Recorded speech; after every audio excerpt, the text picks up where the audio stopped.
Video ini ngebahas 3 poin. Poin pertama, pembahasan kinerja saham BJBR. Kinerja di sini maksudnya laporan keuangan saham BJBR 4 tahun terakhir. Poin kedua yang dibahas di video ini adalah prediksi pembagian dividen saham BJBR di tahun depan. Poin ketiga, di mana ini poin paling inti, yaitu pembahasan harga wajar saham BJBR. Setelah poin pertama sampai poin ketiga terbahas, kurang lebih kita jadi bisa prediksi saham BJBR untuk jangka panjang tuh bakalan kemana gitu harganya. Tonton video ini sampai habis karena saya punya hadiah. Hadiahnya adalah 3 daftar saham yang masih murah dan layak dikoleksi, beserta analisa lengkapnya. Cuman kalau Anda lagi sibuk dan nggak bisa nonton video ini sampai habis, boleh deh langsung ambil hadiahnya lewat klik link yang ada di deskripsi. BJBR sektornya perbankan ya, bank. Jumlah saham yang beredar 10,5 miliar. Komposisi di masyarakat dan Pemda 54%. Ini bagus dan ini ada dipegang Pemda. Ya iyalah, ini kan bank apa, ini kan bank daerah gitu ya. Kalau yang seperti ini ada kenyamanan dalam hati karena ya ya tenang banget kan, ini kemungkinan besar nggak digoreng gitu harganya, aman nyaman gitu ya. Tipikal saham favoritnya saham nyantai itu kayak gini. Hutangnya 1000% di sini merah. Kalaulah ini bukan saham yang berurusan dengan minjemin ya, perbankan, ini sangat berbahaya banget. 1000% di atas 100% aja sudah bahaya. Tapi karena ini bank, namanya juga bank ya, berarti minjemin, dan setiap orang yang minjem itu dicatat sebagai hutang ya, maka jelas hutangnya besar karena jenis sahamnya memang saham di perbankan. Justru kalau saham perbankan hutangnya kecil, aneh, berarti nggak ada yang mau minjem di bank elu gitu kalau misalkan hutangnya kecil gitu ya. Jadi kalau besar ini bagus. Memang gitu, kalau saham perbankan memang hutangnya besar karena dia kegiatannya minjemin dan setiap pinjaman di laporan keuangan ditulis sebagai hutang. Lalu juga karena yang minjem ini adalah PNS di sekitar Banten dan sekitarnya tuh ya, si Bank Pembangunan Barat dan Banten, maka kebanyakan yang minjem berarti PNS di situ. Ini Jawa Barat kan ya, ini kurang Jawa Barat nih.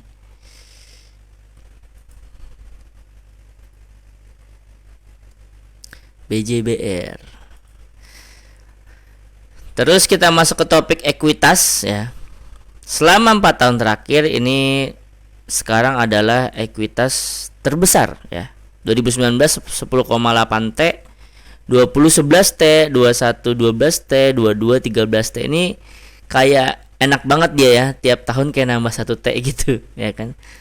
2019 10, 11, 12, 13 ya kan. Jadi selama 4 tahun terakhir BJBR ini di kuartal 3 2022 ini, per video ini direkam ya, itu ekuitas terbesar selama 4 tahun terakhir. Lalu kalau dari peningkatan persennya ya, ini peningkatannya 2,6%, ini 11%, ini 13%. Jadi udahlah mana ekuitas terbesar selama 4 tahun terakhir. Persenannya juga nambah terus selama 4 tahun terakhir ya. Terbesar juga ya. Ekuitas terbesar, peningkatan persen terbesar. Jadi ini ibaratnya tren, ibaratnya atlet. Ini orang lagi nge-KO-in musuh mulu gitu. Menang beruntun kayak nggak kalah-kalah gitu selama 4 tahun terakhir gitu ya. Nah sekarang pertanyaannya, kuartal ke kuartalnya berapa? Kalau tadi kan year ke year kan, 2019 ke 2020 gitu kan. Sekarang kuartal ke kuartal berapa? Karena itu adalah PR kita. Nih di kotak biru nih PR kita yang harus kita jawab. Di 2019 Q3 ke Q4-nya naik 10,7%. 2020 8%, 2021 5,5%. Nah, sekarang pertanyaannya di 2022 Q3 ke Q4-nya berapa gitu ya. Nah, kalau selama 4 tahun terakhir ini kayaknya Q3 ke Q4-nya trennya dia makin menurun ya. Ya kan. Ini 10, ini 8, ini 5. Di sini saya bisa lah masukin kalau nggak 5,5 yaitu disamain, atau makin turun mungkin sekitar di angka 3,5%. Kenapa 3,5%? Karena ini 10 ke 8 kurang 2, 8 ke 5 sekitar kurang 2,5. Nah, di sini saya masukin ceritanya dia kurang 2,5 lagi, maka di sini saya akan masukin 3. Cari aman, oke. Terus ini topik book value Anda bisa lihat sendiri nanti di akhir video.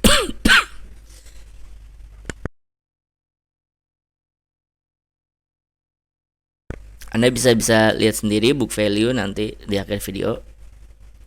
Bagi yang ngerti book value dan PBV-an ya. Kita langsung masuk aja ke topik laba. By the way, ini udah 5 menit lebih Anda masih nyimak video ini, mungkin Anda suka dengan analisa atau style saya menyampaikan analisa. Kalau iya, saya meminta tolong kepada Anda untuk like video ini dan tulis BJBR di komen. Sangat terima kasih dari saya kalau Anda mau melakukan. Sip. Kita masuk ke topik paling seru, yaitu topik laba. Labanya juga ini adalah terbesar selama 4 tahun terakhir ya. 2019 dia 1,1 T laba. 20 1,2 T, 21 1,4, 22 1,8 T. Terbesar. Secara persen juga terbesar, 6%, 18, 29 terbesar. Waduh. Udah ekuitas terbesar 4 tahun terakhir, persenannya juga naik terbesar, labanya terbesar selama 4 tahun terakhir, dan besaran persennya juga terbesar selama 4 tahun terakhir. Seperti yang saya bilang, ini kalau ibaratnya atlet menang terus beruntun, terus yang dikalahin tuh musuh yang makin susah gitu dari tahun ke tahun gitu ya. Kalau diibaratin atlet nih ya, diibaratin fighter ya, dia tuh seperti itu nih BJBR. Tapi PR-nya adalah menduga Q3 ke Q4-nya 2022 berapa. Oke. Di 2019 Q3 ke Q4 naik 38%, di 20 41, di 21 43. Di sini berapa? Nah, ini trennya kayaknya naik ya, trennya ya dari 38, 41, 43, dan kayaknya naiknya 2%. Boleh lah ya kita masukin 2%. 38 ke 41 3 sih. 41 ke 43 2. Ya udah kita masukin naik 2 deh. Udah kejawab PR kedua. Sekarang kita masuk ke PR ketiga dan masuk topik keempat, yaitu EPS. Topik paling menyenangkan. Prediksi EPS Q4-nya si BJBR ya, itu ada di 253. 253 dari mana? Karena kita sudah mengerjakan PR kedua dan PR pertama, maka keluarlah hasil angka 253. Berapa DPR-nya? Berapa rasio dia bagi-bagi ke investornya? Berapa rasio, kalau ibaratnya orang, berapa rasio sedekah dia dari posisi harta yang dia dapatkan gitu ya. Kalau orang kan, wah orang kaya berapa tuh sedekahnya, berapa persen dari hartanya gitu ya. Nah kalau saham, wah berapa persen tuh dia bagi-bagi dividennya, gitulah kira-kira. 2019 dia bagi 63%, di 20 60%, 21 51%. 22 berapa? Di 2022 ya kan. Karena trennya meningkat, boleh nggak masukin angka 65? Boleh, dengan asumsi ini kan labanya pada meningkat, ekuitasnya pada meningkat. Ya kalau misalkan saham yang meningkat begini, dia bagi-baginya kemana? Ke investor, orang dia loyal gitu kan. Jadi kemungkinan besar 2022 nih dia ngebaginya lebih nih dari 63% sekalipun. 65 lah. Ya kan, bisa 65. Atau yang lebih optimis lagi, enggak 65 sampai 70%. Boleh ya. Jadi optimis di sini 65 dan 70%. Kisaran itu. Yang pesimisnya, woi jangan pesimis, siapa tahu dia bagiannya yang terendah. Emang terendahnya berapa? Tuh selama 3 tahun terakhir sempat dia 51%, dan bahkan 51% tuh tahun lalu 2021. Siapa tahu 2022 51% lagi. Bisa juga masukin 51%. Atau bro, daripada bingung masukin yang optimisnya atau pesimisnya, kita ambil yang rata-rata aja gimana? Kenapa emang rata-ratanya? Ya kita cari aman aja, boleh juga. Ini rata-ratanya 58%. Nah, Anda mau pakai yang mana? Tiga-tiganya tadi masuk akal aja semuanya. Mau pakai pesimis boleh, confident boleh, optimis boleh. Tapi kalau saya pakainya yang pesimis. Kenapa? Ya karena namanya ngitung mendingan jaga-jaga kepleset gitu kan, daripada yang terlalu optimis. Mendingan saya jaga-jaga kalau hitungannya menuju ke hitungan yang saya tetapkan gitu ya. Jadi saya masukinnya di sini 51%. Nah, kalau dengan asumsi 51% ya, maka harga murah BJBR itu ada di 1289. Atau kalau dari harga BJBR per detik video ini direkam, yaitu di 1350, dia kelewat 5%. Kelewat 5%. Kelewat 5% nih gimana? Kelewat 5% dari harga termurah. Harga termurah ya. Nggak usah ketakutan gimana-gimana. Harga termurah. Kalau menuju harga wajarnya, harga wajar BJBR dengan 3 asumsi di atas ya, yang tadi udah kita kerjain PR-nya. Asumsi DPR, asumsi peningkatan labanya, ketiga keempat, asumsi peningkatan ekuitas. Maka harga wajarnya BJBR itu ada di 1933. Atau ada potensi kenaikan 43%. Mahalnya ada di 2500 atau 91%. Nah, ini hitungan saya seperti itu ya. Kalau Anda menganggap 51% ini si mimin saham nyantainya terlalu pesimis misalkan gitu ya bagi Anda.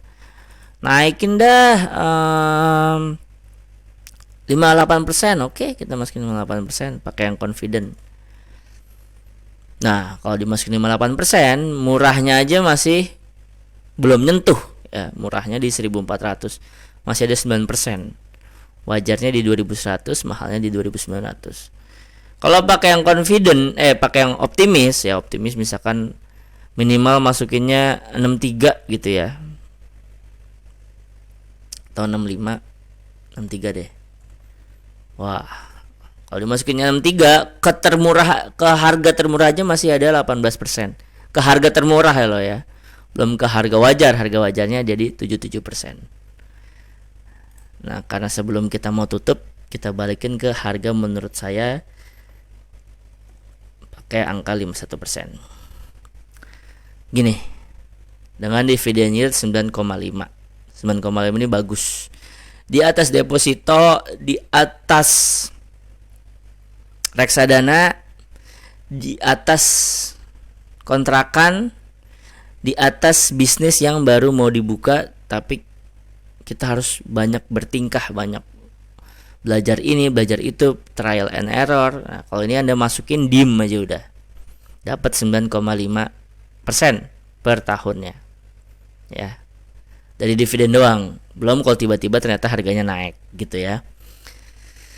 Sebagai penutup dan pengingat, penutupnya adalah kalau Anda suka analisa seperti ini, silahkan di-subscribe channel Saham Nyantai ini ya. Sebuah channel di YouTube yang menjabarkan saham dari analisa fundamental menggunakan pendekatan dividen. Jadi megang sahamnya tuh nyantai gitu. Kalau harganya turun, toh dapat dividen gitu kan, tinggal tunggu sampai harganya naik. Kalau pas pembagian dividen juga kita tinggal mau ngambil dividennya apa enggak, kemungkinan besar sih harganya akan naik di cum date-nya. Atau ketika dalam perjalanannya ternyata belum cum date udah naik misalkan 20-30%, di mana itu kalau di setahunin nunggu dapat segitu aja udah nyantai ya. Ya, namanya juga saham nyantai. Maka silahkan di-subscribe channel Saham Nyantai ini. Tipikal membahas saham yang seperti itu. Lalu sebagai pengingat, saya punya hadiah yaitu 3 daftar saham yang masih murah dan layak di hold, layak dikoleksi beserta analisanya. Silahkan ambil hadiahnya lewat klik link yang ada di deskripsi atau di komen yang saya pin. Semoga bermanfaat. Assalamualaikum warahmatullahi wabarakatuh.